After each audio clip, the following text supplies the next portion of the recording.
Құрметті достар, бізде бағдарлама әрмен қарай жалғасын табуда. Дәл қазір менің жанымда Шымкент қаласы Дина Нұрпейісова атындағы номері 116 жалпы орта білім беретін мектебі, Шымкент қаласы 10 сынып оқушысы, орыс тілінде оқытатын мектептердегі қазақ тілі пәні 3 дәрежелі дипломмен марапатталған Рустам Аделия. Қош келдің, Аделия. Қош көрдік. Көңіл күйің қалай? Көңіл күйім керемет. Жалпы қола жүлдені алған кезде қандай сезімде болдың? Мен басында естігенде өзім біртүрлі болдым. Себебі намысыма тиіп кетті. Мен өзім қазақ болып, неге осы бірінші орын ала алмадым деген сияқты. Содан соң бірақ мұғалімдерім барлығы айтты, республика бойынша 3-ші орында көріну дегеннің өзі үлкен жетістік деп. Мен содан кейін сәл өзіме келдім десем болады. Тамаша. Шындап келген кезде мен дәл осыны жауап естеймін деп мүлдем ойланбаппын.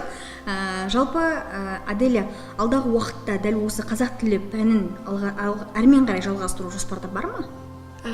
Әрине, жоспарда бар. Менің өзімнің мамандығым, таңдайтын мамандығым осы қазақ тілімен байланысты деп ойлаймын. Яғни қазақ тілі ол біздің ана тіліміз. Барлығымыз қазақ тілін білуге міндеттіміз. Тамаша. Оны тек біз емес, оны Бесарыстың өзі де айтып кетеді. Ахмет Байтұрсынов, кез келген тарихта қалған адамдардың өзі айтады, өз тілін білу керек деп. Ал дәл қазір бізді қазақ тілін білмейтін сенің замандастарың, құрдастарың мүмкін тыңдап отырған болар. Оларға қандай кеңес айтар едің? Патриот болыңыздар, тілдеріңізді құрметтеңіздер, себебі тілді құрметтемейтін адам мәдениетсіз адам дейді Мұхтар Әуезов. Өз тілін білмейтін адам. Мұхтар Әуезовтың сөзіне сенсек, міндетті түрде қазақ тілін, өзіңнің тіліңді құрметтеу керек. Алдағы уақытта қандай жоспарларың бар? Кім болғың келеді өскенде? Қазаққа қандай пайдаңды тигізгің келеді? Ентіні жоғарғы балмен тапсырып, халқыма көп қызмет еткім келеді. Өз мамандығым бойынша жұмыс жасағым келеді. Тамаша. Аделия, қазір сен 10-шы сынып оқушысың. Бұл пәндік олимпиадаға келесі жылы қатысып бірінші орынды қанжығалау жоспарда бар ма? Оған дайындық жасап жатырсың ба? Әрине, 3-ші орын алған кезде мен айтып жатырмын ғой, намысыма қатты тиіп кетті. Сол үшін ендігі жылы мен бірінші орын алуға барымды саламын. Қазақ салт дәстүрлерін,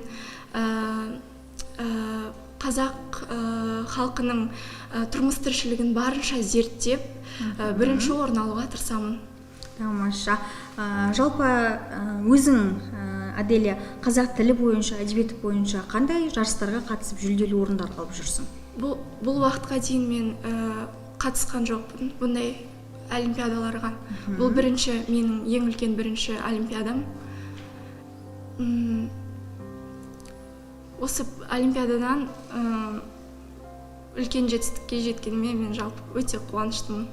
Тамаша. Аделия, дәл қазір бізді таңдап, бізді тамашалап отырған өзіңнің замандастарыңа тілден өзге қандай бір ақыл кеңесің, өтініш, лебізің бар? Жолдай қойсаң болады. Абай Құнанбаев айтады ғой, талап еңбек терең ой, қанағат рақым ойлап қой, 5 асыл іс көнсеңіз. Осыны мен, құрметті достар, сіздерге айтқым келеді. Талапты болыңыздар, көп еңбек еттіңіздер, қанағат етіңіздер, барлық нәрсеге рақымды болыңыздар. Тамаша, Аделия. Абай Құнанбаевтың сөзін тілге тиек ете отырып, достарыңа кереметтей ақыл кеңесіңді айттың деп білеміз. Ал достар, бізде бағдарлама әрмен қарай жалғасады. Ал Аделия, саған келешекте толағай табыстар, жұмысыңа сәттілік, ең бастысы өзің айтқан патриот болып, еліңе адал қызмет ете бер дегіміз келеді. Ал достар, бағдарлама әрмен қарай жалғасады. Алдымызда